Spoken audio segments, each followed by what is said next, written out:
Hello, muli akong nagbabalik. Naiinggit ka ba kung nakakita ka ng ganyan? O dati ka nang nandyan sa sitwasyong yan? Ay, ang sad naman. Parang ako. Pero ngayon, yan, masaya na ako ngayon. Siguro dito ako para bigyan kayo ng yeah, ano ba yun? Ng tips para makalimutan yung taong minangin nyo ng sobra. Paksakit. Joke lang. Hindi. Dito ako para tulungan ka. Siguro, unang-una sa lahat, 3 tips lang ibibigay ko. Yung 3 most effective tips para sa akin. Siguro, first and foremost, um,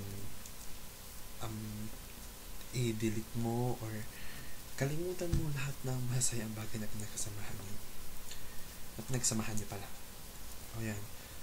Unang-una, syempre, sa phone, sa contacts, yan, friend mo sa Facebook, ganyan. Siguro, others might tell you that, it just shows that you're bitter or what. But for me, it's not. Kasi, di ba, kung gagawin mo yun, kung talagang gusto niya na mahal ka niya, hindi ka niya iiwan. Suskino. Tapos, yan, i-block mo na rin sa Facebook, i-delete mo lahat ng post, lahat ng bagay na kapag-aala sa kanya, itapon mo lahat na binigay niya sa'yo, itapon mo na. Dagdag dumi lang yan sa kwarto, saka sakit sa ulo. Pero nakakadami ng pimples, so, yan, stress, stress na nga ng buhay, idadagdag mo pa yan. Sus, ay nako, yan, pagdaanan ko din yan. Yan, sige na nga, move on. Yun.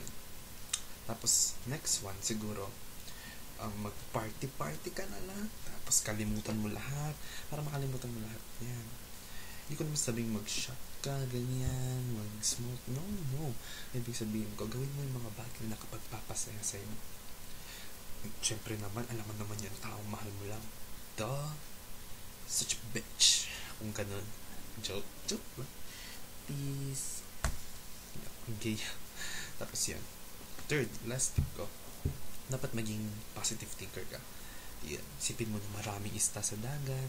Na siguro, kung ikaw yung fisherman, may isang isda darating sa'yo.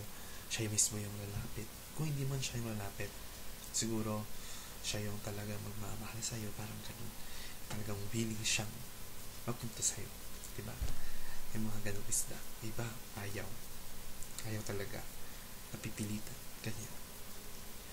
Siguro nga, feeling mo minahal ka niya. Pero kung minahal ka niya, bakit ka niya iiwan, di ba? First place, yung ginawa kang mali. Ano siya? Perfect? Walang taong perfect. Lahat tayo perfectible, you know. Kaya yun. So, yun. Sana nakatulong ako. Ayan. Kung katulad ko, joke hindi. Kung nahihirapan, kung broken hearted ka at nahihirapan ka mag-move on, sundan mo lang yung 3 tips ko. Kung gusto mo pa ng tips, ganyan, na galing sa akin, siguro, i-add mo na lang ako sa Facebook account, Mark Chomar Bautista. Teomar. There. So, message mo lang ako. Friendly ako, tanda ako nakakain.